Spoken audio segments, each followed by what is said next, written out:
আমার নবী ডাক দিয়ে বলেন, ইন্নামাল আমালু বিন্নিয়াত, সমস্ত কাজ নিয়তের উপরে নির্ভরশীল।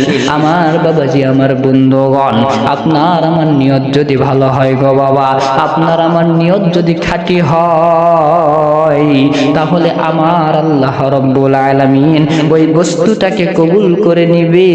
আর ওই বস্তুকে কবুল করে নেওয়ার সাথে সাথে আমার আল্লাহ প্রত্যেকটা পশমে পশমে সওয়াবগুলো আপনার আমার আমলনামায় লিখিয়া দিবে।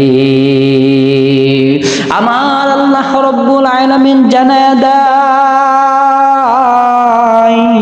ও নবী আপনার উম্মতরে জানায়া দেন, আপনার উম্মত যখন ইন্তেকাল করে দুনিয়া ছেড়ে বিদায় নিয়ে চলে যাবে, ওই অন্ধকার কবরে কেউ থাকবে না।